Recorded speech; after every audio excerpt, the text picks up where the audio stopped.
영혼들을 주께로 더할 줄 믿습니다.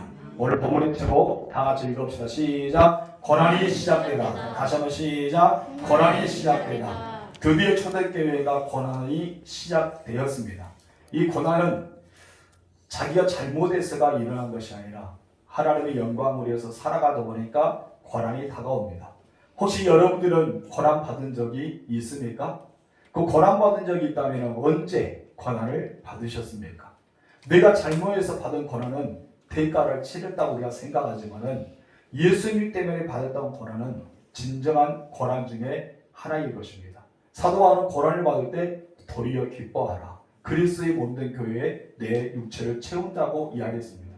우리는 그리스도의 몸된 교회에 내 육체 채우는 고난은 하나님의 영광의 고난이지만은 내가 잘못해서 얻는 고난은 하나님의 영광의 고난이 아니죠. 어떻게 보면 자기 육체의 고난을 통해서 어떻게 보면 자기를 더 유익하게 만드는 하나의 과정일 것입니다. 근데 여러분, 영광이 있는 곳에는 언제나 고난이 뒤따라오는 것입니다. 우리는 그것을 기억해야 돼요. 영광이 있는 곳에는 고난이 뒤따라오는 것이다. 따라합시다. 영광이 있는 곳에는 고난이 뒤따라온다. 여러분, 저는 대장간을 참 좋아합니다.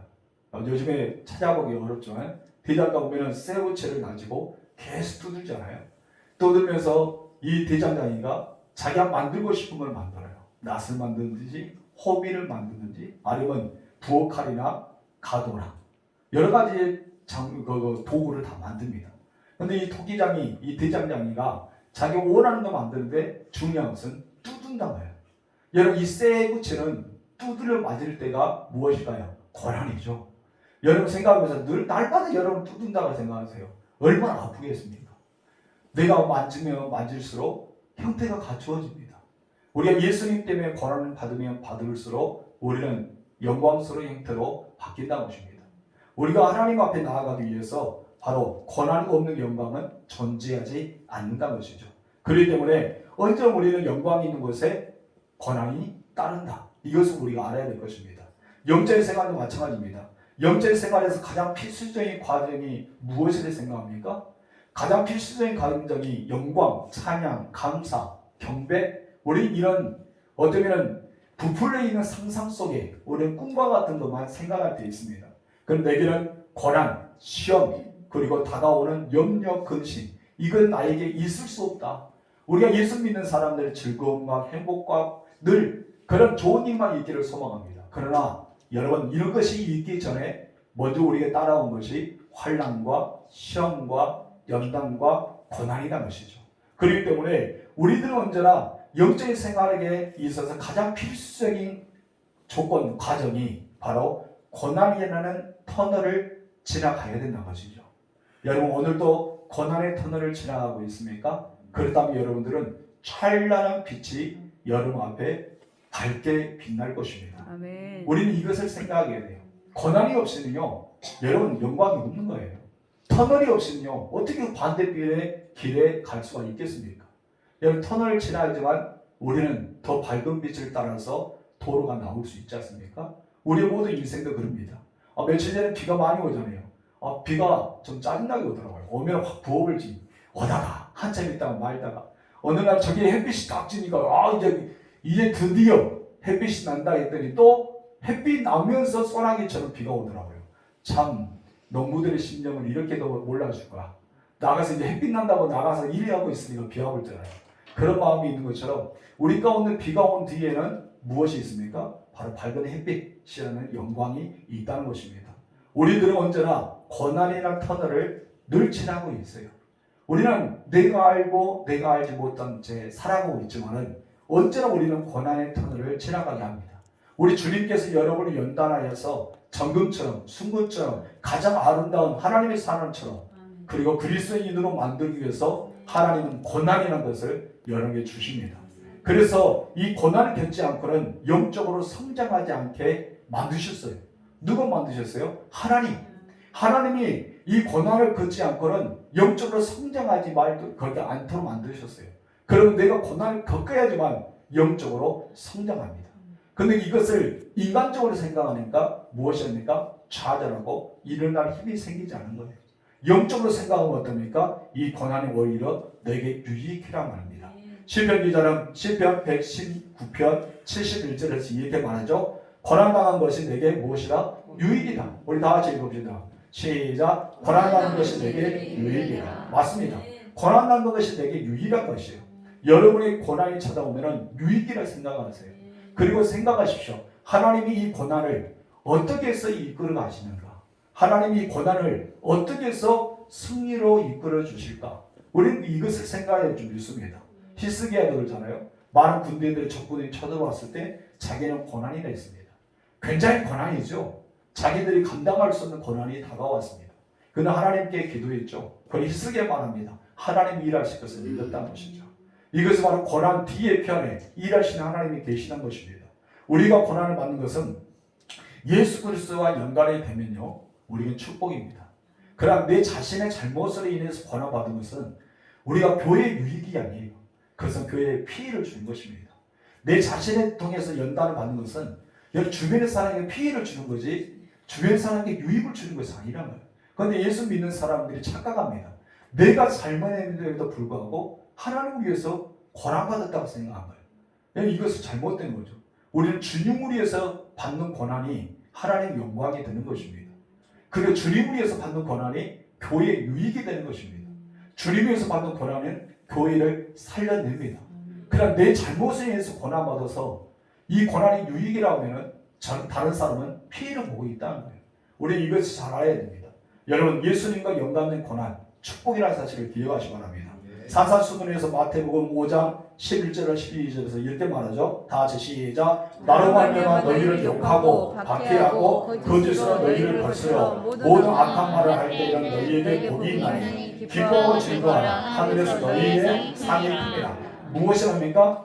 분명히 사람들이 주님의 일을 행하는 사람, 하나님의 영광을 위해 살아가는 사람, 예수를 위해서 살아가는 사람을 가리켜 위해서요, 욕했다는 거예요. 그들을 박해했다는 거예요. 거짓으로 그들을 거스르면서 여러분 왕따시거나 아니면 비방하거나 억울한 일을 당하게 만드셨다는 거예요. 그런데 그런 거로서 살아갔던 그들이 오히려 주님은 무엇입니까? 너희들이 나를 때문에 욕을 당하고 너희가 나 때문에 박해를 당하고 너희가 나 때문에 거짓으로 거스르려 악한 말을 들었기 때문에 너희는 뭐가 있다? 복이 있다. 그래도 너희가 고난을 당하면 유익이기 때문에 무엇을 해라? 기뻐하고 즐거워하라. 왜 그러냐면 하늘의 상이 크다는 것입니다. 우리는 이것을 알아야 됩니다. 초대교회는 그냥 평안하게 자라는 교회가 아니었습니다.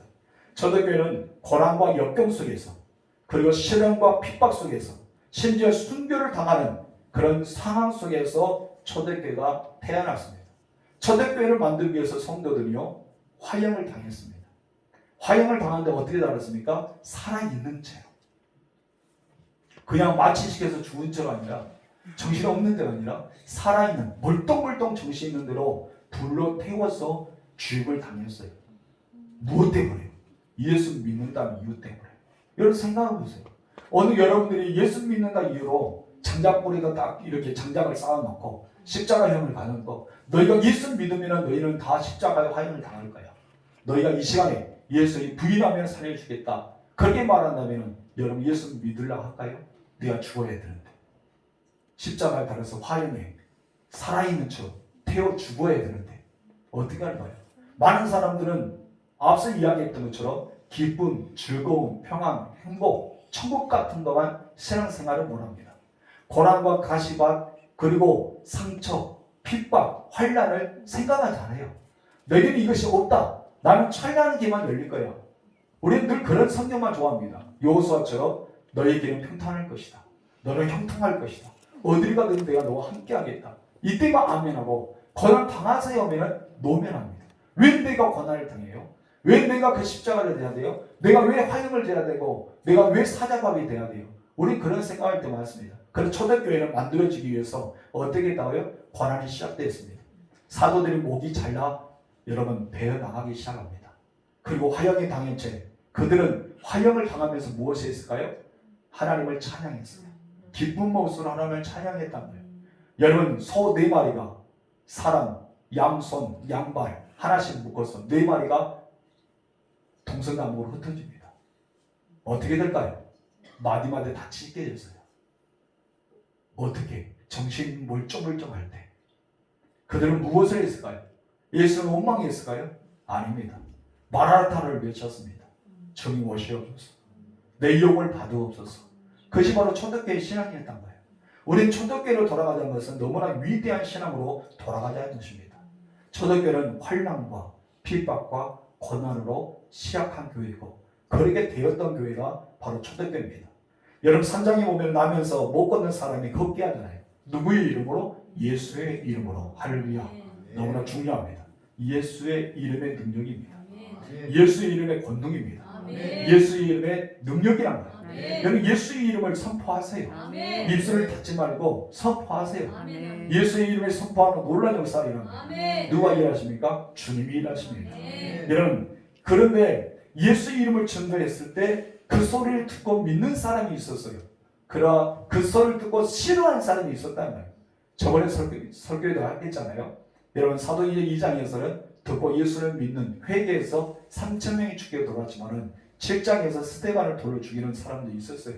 근데 베드로가 나면서 한 번도 걷지 못한 사람을 걸었을 때, 그리고 예수의 이름을 3장에서 거대한 설교로 유창하게 말했을 때, 그 소리를 듣고 나 주님을 믿으랍니다 하는 사람도 있었지만은 오히려 베드로와 요한을 공격하는 사람도 있었던 것입니다. 우리 본문 1절 2절 읽어볼까요? 시작. 사도들이 백성에게 말할 때 세상인들과 성령 같은 자와 사도들이 이르러 예수 안에 죽은 자의 부활이 있다고 백성을 가르치고 전함을 싫어하여 어때다 싫어했다. 여러분 그 복음을 듣고 죽기로 돌아온 자가 있지만은 싫어했다는 것입니다. 처음으로 복음이 듣고 반대하는 거부하는 세력들이 나타나기 시작합니다.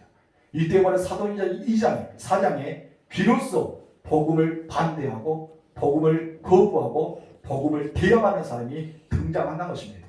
오순절 사건의 역사는 엄청난 것입니다. 그것은 못 경험했던 사람은 충격입니다. 그리고 체험했던 사람은 엄청난 성령의 임재를 경험했습니다. 그리고 그것을 바라봤던 사람은 이해가 되지 않은 거예요. 유대인들이. 그러면서 무엇입니까? 저들이 세실에 취했다. 정신이 이상하게 되었다. 이건 정상적인 사람 아니다. 그렇게 생각했던 거예요. 왜 그런 생각했을까요? 바로 복음을 반대했기 때문에, 그리고 성령의 역사를 싫어했기 때문입니다. 사도행전 계속 보면 재미있는 한 가지 사건이 발견하게 됩니다. 그것은 교회 안에 핍박하는 것은, 교회 안에 핍박하는 세력들은 여러분 교회 외부가 있는 것이 아니라 그럼 무엇이었을까요? 교회 내부였어요. 복음을 싫어했던 사람이 교회 내부란 거예요. 복음을 거부했던 사람이 교회 내부란 거예요. 주님의 말씀을 배반했던 사람이 교회 내부란 거예요. 그래서 사도행전의 모습입니다. 여러분 여기 자세히 보세요. 여러분 제사장은 누굽니까? 하나님께서 택함을 받았던 사람들, 제사를 지내는 제사장입니다. 여러분 성경 맡은 자는 누굽니까? 성전에서 일하는 사람들. 사두개인들은 올바르게 예수 그리스도의 이름을 전해야 될 사람들, 그리고 또한 메시아를 기다리는 사람들, 이 사람들이에요. 여기서 보면 모두가 누굽니까? 하나님을 믿는 사람, 하나님의 일을 하는 사람, 메시아를 기다리고 메시아를 소망했던 사람들이 다입니다. 그런데 여기서 무엇입니까? 예수 안에 죽은 자의 부활이 있다고 백성을 가르치고 전함을 뭐했다? 싫어했다. 여러분 교회 내부가 적이 있다는 거예요. 교회 외부에서 적이 있다면 내부는요 뭉칠 수가 있어요. 근데 이 하나님 믿는 사람이 적이 되니까 어땠습니까? 한마디로 한 장 노릇이죠. 너무나 안타까운 모습이 있습니다. 그래서 교회를 핍박하는 세력이 교회 안이 밖에 있는 것이 아니라 교회 안에 있다는 것입니다. 교회 성전과 축복을 방해하는 사람들도 마찬가지입니다. 여러분 교회 안에서 그것을 막는 사람들이 너무 많다는 것입니다. 일부러 오는 핍박과 고난이라는 것은 우리들이 견딜 수가 있는 거예요. 그런데 이 내부 안에서 우리 성도들 간에 핍박과 고난이 오는 것을요, 이 교회 내부에서는 견딜 수 없는 거예요. 무슨 말인지 알죠?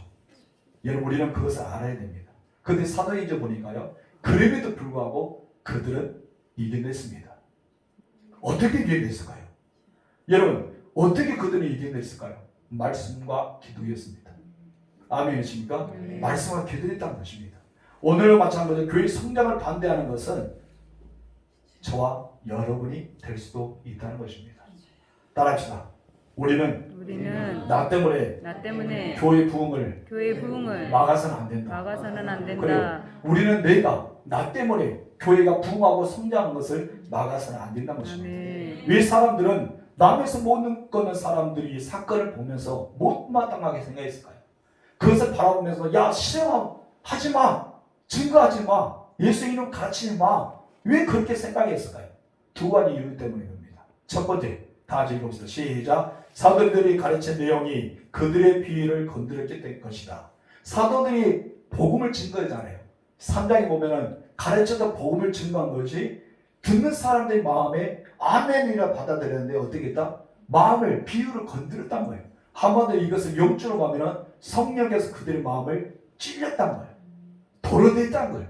성령께서 그들의 마음을 막 혼내켰단 거예요. 근데 그 사람들은 성령이 충만하지 못하니까 육체적인 사람이 되었기 때문에 세상적인 사람이 되었기 때문에 오히려 그것이 뭐였다? 비유가 건드린 거예요. 그 비유가 상한 거예요. 굉장히 기분이 나쁜 거예요. 아주 내 기분이 더러운 거예요. 그렇게 받아들인 것입니다. 여러분 사도들의 복음을 그렇게 받아들이고 있습니다. 교회 안에서 설교 듣는 사람들도 그럴 수 있겠죠. 어떤 분은 아멘을 받을 수 있지만 목사님은 오늘 이상해버렸다고 막 그렇게 이야기하는 사람도 있을 겁니다.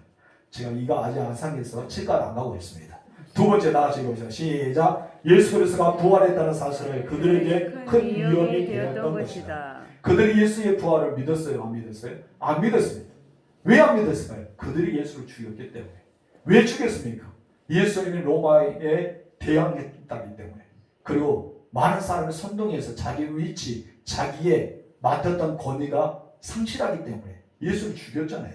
근데 예수님 부활했단 거예요. 살아났단 거예요. 그럼 이것을 믿으면 예수가 누가 되는 것입니까? 그리스도가 되는 거예요.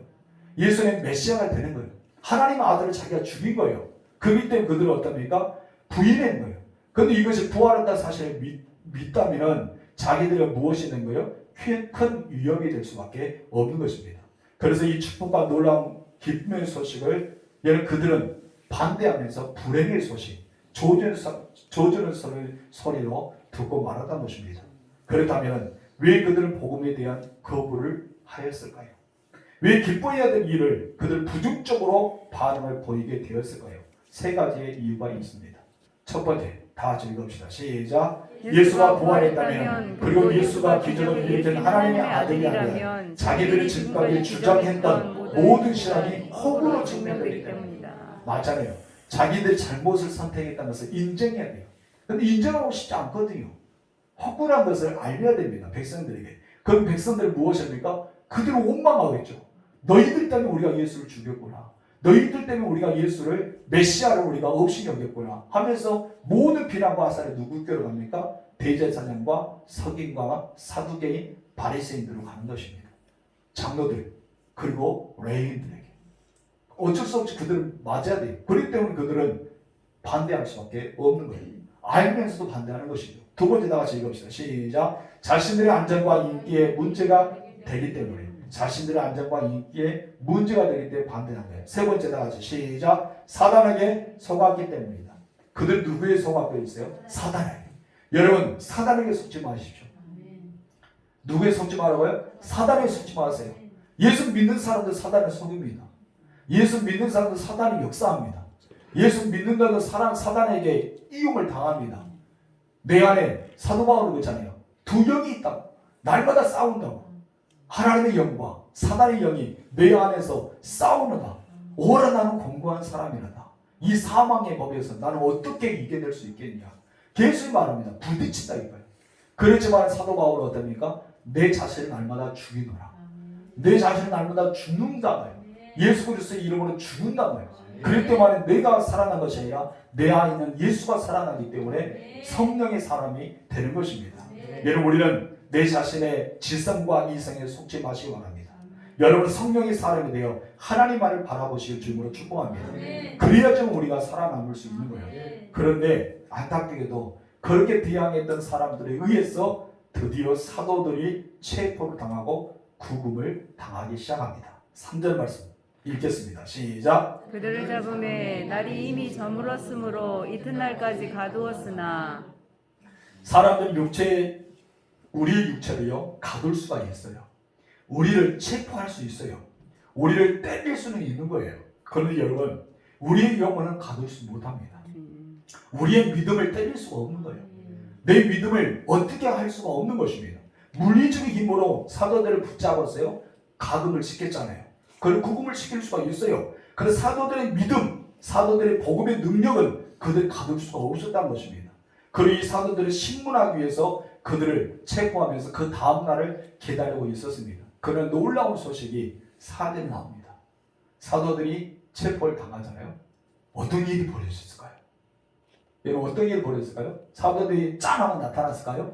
여러분 풀려났을까요? 어떤 일이 일어났을까요? 사례를 봅시다. 시작. 말씀을 듣는 사람 중에 믿은 자가 많으니 남자의 수가 약 5천이나 되었더라. 사도행전 3장 2에 말씀을 들었던 사람이 5천 명이나 남자가 되었다는 것입니다. 4절의 말씀과 3절의 말씀이 대조가 됩니다.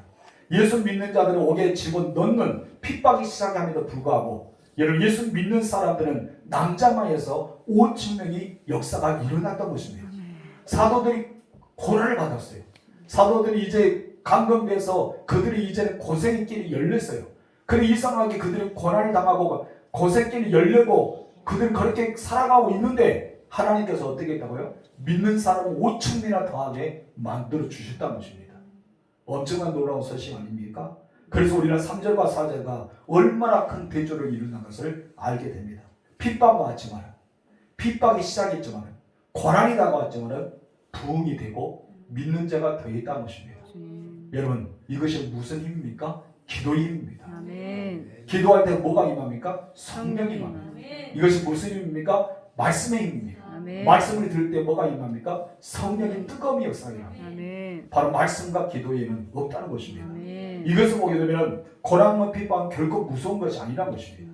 그리스도가 내 안에 있으면 하나님이 나와 함께 한다면 여러분이 어디를 부딪히는 그 시련이 다가오더라도 어떤 핍박 속에 오더라도 내가 순교자의 정신을 가지고 살아가더라도 우리 문제가 되지 않는다는 것입니다.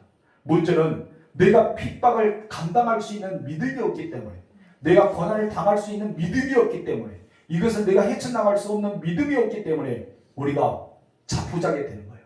넘어지게 되는 거예요. 실망하게 되는 거예요. 상처가 되고 시험이 되고 일어나지 못하는 것입니다. 근데 하나님은 무엇입니까? 7번 너희가 넘어져라. 내가 7번 다 일어서 줄게. 내가 너희를 이렇게 세워주겠다고 말씀하십니다. 여러분 고난이요. 고난 자체로만 생각하지 마십시오. 하나님 이 고난 핍박 중에도요. 믿는 사람은 남자의 수만 몇 명? 5천 명을 더하게 하셨단 말이에요. 2명의 사도가 감금되었잖아요. 2명의 사도가 내일 아침에 어떻게 될지 모르잖아요. 근데 여러분 5천 명 믿는 사람이 되었다면 이 말은 무엇입니까? 대제사장과 제사장과 장로들과 사두개인들이 그 소리를 들었을 겁니다. 신자의 수가 5천 명이나 몰려졌단 말이에요. 더 이상 어떻게 할 수 없어요. 그 사람들. 아무리 강구시키고 예수의 복음을 증거하지 말라 하더라도 여러분 사도들의 어깨에 힘이 들어가면 안 들어갑니까? 들어갑니다. 예를 들어서 제가 복음을 설교를 했습니다. 설교하다가 경찰 와서 저를 체포해서 갔어요. 근데 설교를 듣고 나서 우리 교회가 100명, 200명, 300명, 막 500명이 부흥했다 생각하세요. 제가 감옥에 가는 것을 두려워하겠습니까? 여러분 두려워할까요? 두려워하지 않을 거예요. 왜요? 하나님이 나와 함께한 것을 믿기 때문에. 나는 여기서 죽을지라도 순교를 당할지라도 복음의 능력으로 교회가 부흥되고 성장하고 믿는 자가 더하기 때문에 더 이상 그들은 두려워하지 않았다는 것입니다. 여러분 이것이 무엇인지 아십니까? 바로 고난을 겪을 때 더 성장하는 교회의 비법 중에 하나는 것입니다. 이것이 사도행전입니다. 아멘. 사도행전 우리가 배우는 과정이에요. 여러분 사도행전 전체 줄거리를 두 가지 요약해 볼까요? 우리 1장에서 몇 장까지 있죠? 28장까지 있죠. 1장에 28장에 이 큰 절을 우리 장을 두 가지로만 요약한다면 이렇게 나옵니다. 우리 한 가지 첫 번째 다 같이 읽어봅시다. 시작. 핍박과 고난은 밖에 있는 것이 아니라 안에 있는 것이다. 이것이 첫 번째입니다. 두 번째 시작. 고난이 올수록 교회는 성장한다는 진리입니다. 핍박은 교회 밖이 아니라 안에다. 그리고 교회가 핍박을 당할수록 고난이 올수록 교회는 성장한다는 진리가 여기에 나옵니다. 왜냐하면 여러분 핍박이 올수록 성도들은 뭐합니까? 기도하겠죠. 핍박을 당하는 성도는 무엇입니까? 말씀을 사모하겠죠. 오직 주님만을 바라보고 소망하겠죠. 그때 어떻습니까? 무릎을 꿇는 자가 더 많이 생긴 거예요. 무릎 꿇을 자가 더 많이 생긴다면 누가 역사하는 거예요? 하나님이 역사하게 되어 있다는 것입니다. 그렇기 때문에 초대교회는 흩어져 있지만 강한 교회가 되었습니다. 여러분 그들이 가는 곳마다 교회가 세워졌습니다. 초대교회 성장 비결은요, 하나님의 역사입니다. 아멘. 초대교회 성장 비결은 무엇이라고요? 하나님의 역사란 거예요. 남자가 약 5천 명이 믿게 되었다면 여자까지 하면 얼마나 되었을까요? 여러분 원래요, 남자보다 여자가 교회가 더 숫자가 많아요. 그렇잖아요. 근데 예수님이 다닐 때도, 사역을 할 때도, 공생 동안 3년 동안 다닐 때도 남자보다 여자들이 더 많이 따라다녔어요. 예수를 도와주었던 사람이, 예수님을 먹여주고 재워주고 이렇게 생활을 도와주었던 사람이 남자보다 여자들이 더 많았습니다. 그렇다면 여러분 초대교회도 마찬가지고 5천 명이 남자일 수만 5천 명이라면 여자일 수는 얼마나 될까요? 곱하기 2 해보세요. 40명이 되겠죠. 그러면 남자와 여자를 더해봅시다. 15,000명이 된다고 생각했어요. 그 중에 노인들, 어린아이들까지 포함됐어요. 노인과 어린아이들 숫자가 얼마 되지 않는다 생각하면 5,000명 계산해 봅시다. 얼마나 될까요? 2만 명. 15,000에서 2만 명이 예수를 믿었다는 것입니다. 엄청난 사건 아니에요? 아멘이 되지 않는 거죠. 실제적으로 우리가 2만 명, 5만 명 하면은 우리 진도군이 3만 명인데 2만 명이면 진도군이 3분의 2가 예수 믿었다는데 그거 믿어줘요? 목사님 믿어줘요? 하고 있는 거랑 똑같은 거예요. 근데 그런 역사가 일어났다는 것입니다. 이것이 그러기 때문에 제가 말한 것은 하나님의 역사라는 거예요. 아멘. 이렇게도 막 해서해주고 간을 짜주면서 이야기해요. 하나님의 역사라는 거예요. 아멘. 아멘 좀 하세요. 그래서 설교가 빨리 넘어가지. 집에 안 가고 싶은가 봐. 하나님 역사라는 거예요. 아멘. 우리 성찬이가 빨리빨리 아멘 하잖아요. 빨리 끝내라고. 그래요. 아멘 하시 바랍니다. 초대교회 성장 비결이요, 성령과 말씀이었습니다. 이런 성령을 체험한 것이 아닙니다. 하나님 말씀을 들었다는 것입니다. 그 이유는 믿음이 들음에서 생기고 믿음을 통해서 들음에서 성장이 나타나기 때문입니다. 말씀 없이는요 믿음이 생기지 않은 거예요. 성경을 많이 읽는다고 해서 믿음이 자란다요? 그럼 공부만 하면 되게? 여러분 성경을 달리 외우면 되게? 여러분 성경에 대해서 파헤치면 믿음이 생길까요? 아니잖아요. 여러분 아무리 내가 알고 있다 해서 믿음이 생기지 않아요. 왜 그럴까요? 설교를 들어야 됩니다. 믿음은 들음입니다. 오직 성경에서 무엇입니까? 사도 바울 로마서 10장 17절에 말합니다. 시작. 그런 믿음은 들음에서 나며 들음은 그리스도의 말씀으로 말미암느니라. 믿음이 생기고 성장하기 위해서는 설교를 들어야 된다는 것입니다. 그렇기 때문에 우리가 들으는 예배가 얼마나 중요한지 아세요? 설교 시간에 우리가 졸지 말고 딴 생각하지 말고 집중해서 말씀을 들어야 돼요. 그래야지 내 믿음이 큽니다. 그런데 우리는 믿음이 큰 거와 착각적인 믿음의 사이를 모르고 있는 사람이 많아요. 우리는 믿음이 큰 사람이 돼야 됩니다. 예수님께서 그러기 때문에 하나님의 말씀을 씨앗과 같다. 그리고 밭은 너희의 마음 같다라고 비유합니다. 씨가 길가에 떨어지고 돌밭에 떨어지고 가시밭에 떨어지지 않습니까? 여러분 그러니까 그들은 열매가 없었습니다. 길가에 떨어지가 새들이 와서 집어 먹어버립니다. 바위에 떨어지가 너무나 햇빛이 뜨거워서 어떻습니까? 여러분 제대로 시들시들해서 뿌리가 나온 것 같아도 시들시들해서 말라 죽어버려요. 그러면 여러분 가시떨기에 떨어집니다. 가시떨기에 떨어지니까 기운이 다 뺏게 해서 제대로 성장하지 못합니다. 이것이 바로 우리의 마음의 밭이라는 것입니다. 여러분 밭은 과연 어떤 밭입니까? 길가입니까? 돌밭입니까? 가시밭입니까? 그러면 아무리 우리가 말씀을 듣는다 해도 믿음이 성장하지 않습니다. 어떤 분 그래요? 목사님 왜 나는 믿음이 없을까요? 왜 나는 믿음이 성장하지 않을까요? 왜 나는 기도가 되지 않을까요? 왜 그럴까요? 내 마음의 밭이 돌과 같은 밭, 길가와 같은 밭, 그리고 가시 같은 밭. 세상의 모든 것을 다 빼앗겨버리는 그런 기운을 다 빼앗기는 영적으로 모아야 되는데 영적이 아니라 세상적으로 다 빼앗기니까 말씀의 능력이 나타나지 않는다는 것입니다. 그런데 여러분 우리가 옥토가 되고 좋은 밭이 되 믿음의 밭이 되면요 떨어지면 어떻게 됐습니까? 30배, 60배, 100배의 역사가 일어난다 했습니다. 여러분 초대교회는요 성령을 체험했을 뿐 아니라 사도들로부터 말씀을 들었습니다. 그런 말씀을 배웠습니다. 그래서 많은 열매를 맺게 되었습니다. 그 수가 5천 명이라는 거예요.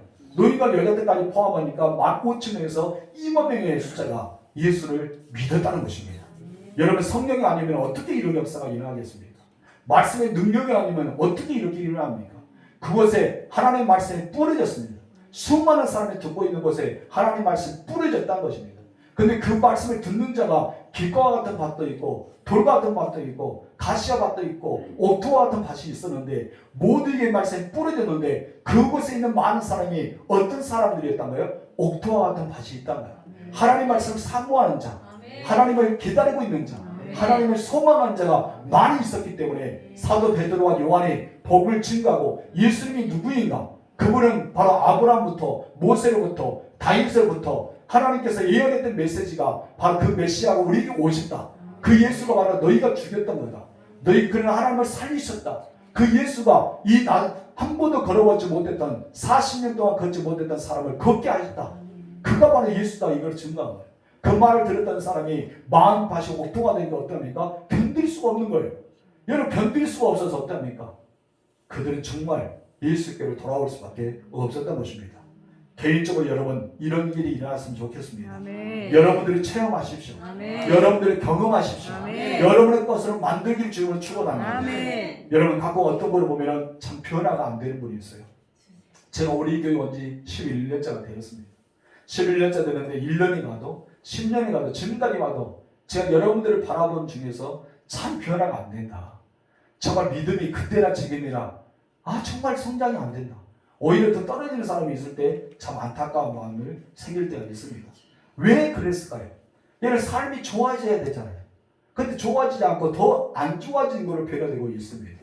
성령의 변은 우리가 맞이하면요, 그 말씀을 들으며 갈라져야 됩니다. 그러나 여러분 왜 거부하게 될까요? 성령으로 무장해서 말씀을 듣는데 사모하는데 있어야 되는데 반대로 됩니까? 인간의 자기를 버리지 못한 거예요. 자기를 포기하지 못한 거예요. 나를 포기하지 않으니까요 변화가 안 되는 것입니다. 나의 시간, 나의 것 이걸 포기하지 않으면 아무리 변화를 해도 변화가 안 됩니다. 여러분 부모님들 보세요. 자기 아이들이요 갓난에 태어나서 키가 안 크고 성장하지 않으면 부모님들은 얘 터지잖아요. 얘 터질 거예요. 말해야 되는데 말도 안 해지고 학교 가서 공부해야 되는데 애들한테 딸리게 되고 막 그런 거 있으면 부모는 속상해 안 상해요? 상하지밖에 없죠. 우리 하나님께서도 마찬가지입니다. 예수 믿어 하나님의 자녀가 되었는데 1년이 돼도 2년이 돼도 10년이 돼도 40년이 돼도 변화가 안 되는 거예요. 성장이 안 되는 거예요. 믿음이. 여러분 그러면 어떻게 할까요? 하나님의 애 터질까요? 애가 안 터질까요? 여러분 생각해 보세요. 여러분들 볼 때 하나님의 애 터지겠습니까?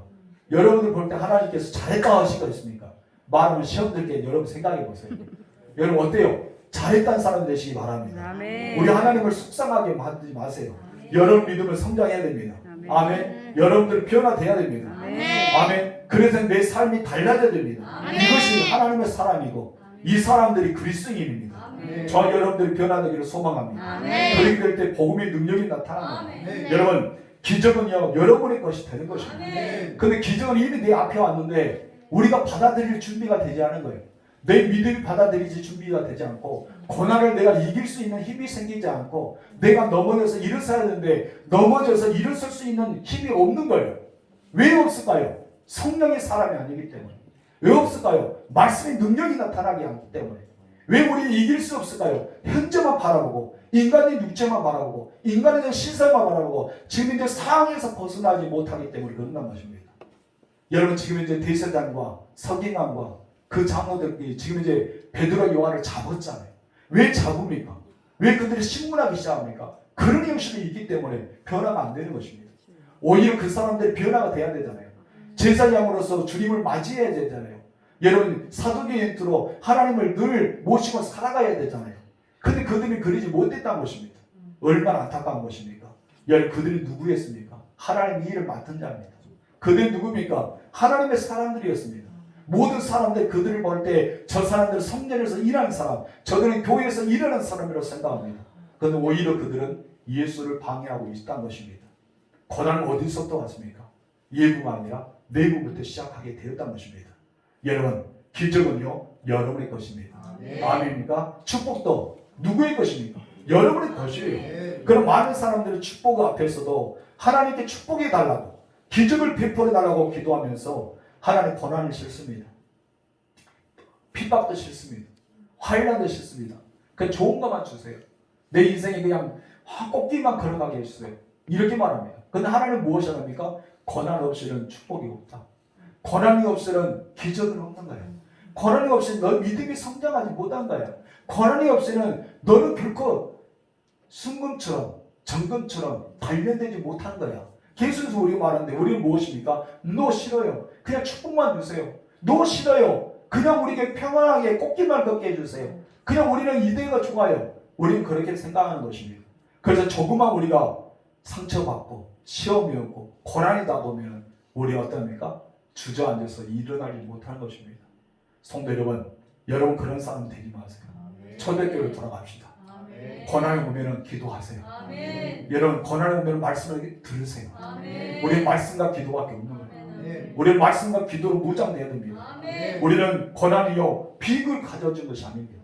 고난이 여러분에게 축복을 갖다 줍니다. 고난이 여러분에게 기도하게 만듭니다.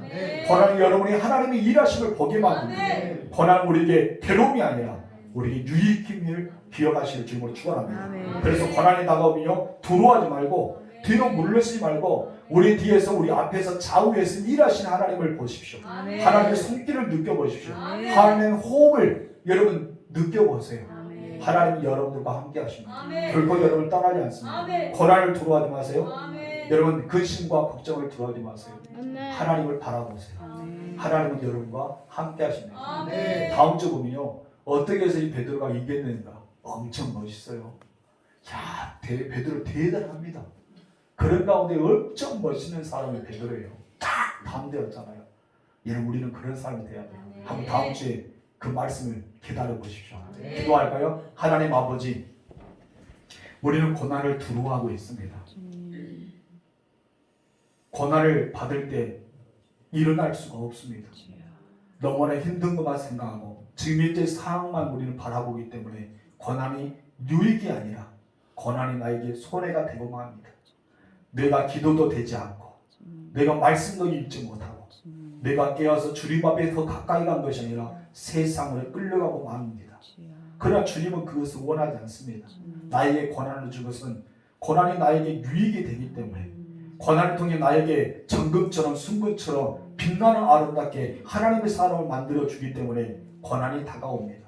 그래도 우리는 고난을 생각하지도 않고 축복만 달라고 기도합니다. 오늘 심었던 배가 내일만 추수해달라고 우리는 기도하고 있습니다.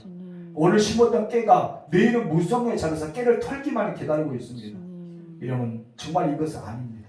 자네의 것도 그들은 순리가 있는 것처럼 모든 자연도 그와 같이 고난도 마찬가지고 하나님의 축복 앞에는 우리가 고난이 있어야 되고 우리가 정말 기적의 그 일하시는 하나님의 고난을 통해서 역사하시는 것을 우리가 기억하며 살아갈 수 있도록 역사하옵소서. 하나님 우리가 하나님의 사람이 되기를 소망합니다.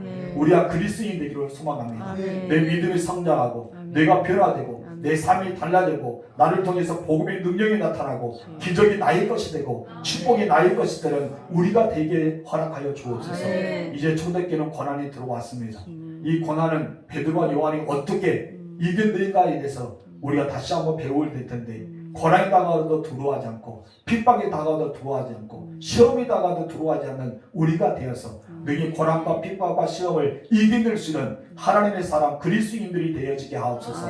저들이 하나님의 사람으로 사는 동안 세상이 저들이 감당하지 못하게 하옵시고 저들이 하나님의 사람으로 사는 동안 기적의 현장을 맛보게 하여 주시고 저들이 하나님의 사람으로 사는 동안 축복의 길이 환하게 열려지는 놀라운 역사가 일어날 수 있도록 역사하여 주옵소서. 고난 뒤에 일하시는 하나님의 손길을 또 하나님의 기적을 경험하기를 원합니다. 하나님 역사하여 주시고 이끌어 주옵소서. 예수님의 이름으로 기도합니다. 아멘.